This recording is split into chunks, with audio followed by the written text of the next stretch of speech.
जंगल परिवेश और जलवायु विभाग तथा श्रम और कर्मचारी राज्य बीमा विभाग मंत्री गणेश राम सिंह खुंटिया दिनिकिया केन्दुझर गस्तरे आसी बड़बिल ठारे प्रदूषण एवं श्रम नियुक्ति संपर्क में एक समीक्षा बैठक में जोगदेई विभिन्न विषय रे आलोचना करथिले। बड़बिल ओएनसी गेस्ट हाउस सम्मिलनी कक्षरे अनुष्ठित समीक्षा बैठक में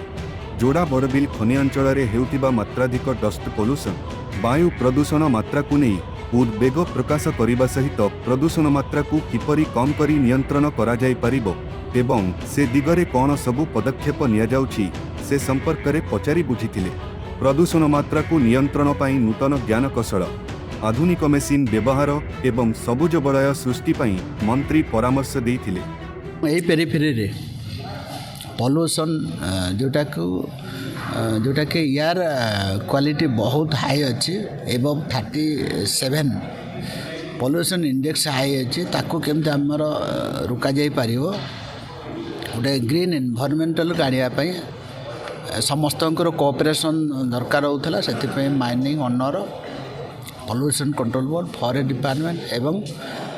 जनरल एडमिनिस्ट्रेशन से तो विस्तृत भाव में आलोचना है कौन करा जाई पारिबो को डिपार्टमेंट कौन करिवो रास्ता घाट करिवो रास्ता कंक्रीटिंग हबो पेविंग हबो साइड सोल्जर गुडा एवं तांकर approach mining to main road पर्यंत ताको केमती वार्निंग करिकी पूरा परमानेंट सॉल्यूशन पे कंक्रीट करिया एवं पार्किंग एरिया में सब ताको भलो यार्निंग दबा भलो प्लाटफॉर्म तक कंक्रीटिंग करवा विस्तृत भाव में एवं माइनिंग ऑनर मध्य राजी होती गोटे मास भितर से कार्य प्रत्येक माइन सब आरंभ करेंगे। सेहीपरि जिल्लार विभिन्न खनि एवं कारखाना मानकरे स्थानीय बेकार युवक युवती माननकु अग्राधिकार भाव में नियुक्ति देबा पई से जोर देइथिले। विभिन्न संस्था गुड़िकरे पूर्वरु स्थानीय लोके केते नियुक्ति पाइछंती एवं बाहरांचलरू केते नियुक्ति दिया जाइछि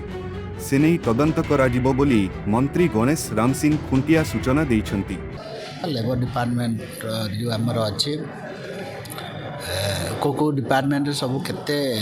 लेबर सब एंगेज अच्छा बाहरिया लेबर भी एठी ताकू इनक्वारी करवार भी समय आछे जो माने जो बाहरिया जदि आसी थे इलीगल तो निश्चित भाव में इनक्वारी करके कार्यानुष्ठान निया विगत सरकार 25 वर्ष एठी शासन कर तो निश्चित भाव में मरुदुआटा पड़ी ताकू बाहर करने निश्चित टाइम लगे हमको उत्तराधिकार हिसाब से आम पाइचे 5 वर्षर सरकार अच्छी ताको स्टिमलाइज करने विभिन्न लोक मानकर सामाजिक गणमाध्यम ठू आरंभ कर गणमाध्यम प्रतिनिधि एवं विभिन्न अनुष्ठान रे काम करथवा लोक एवं यही पेरिफेरी समस्त जनसाधारण कोऑपरेशन रे निश्चित भाव में एरिया रत्नर भंडार ग्रीन एनवायरमेंटल क्रिएट हो पारिबो। एही समीक्षा बैठक में चंपुआ सब कलेक्टर केन्दुझर डीएफओ आंचलिक प्रदूषण अधिकारी फैक्ट्री एंड बॉयलर अधिकारी जिला श्रम अधिकारी जोड़ा खनि उपनिर्देशक ओएमसी आंचलिक प्रबंधक बड़बिल तहसीलदार पर निर्वाही अधिकारी समेत विभिन्न खनि और शिल्पानुष्ठान प्रतिनिधि माने जोग देइथिले। Bureau report news junction Odisha.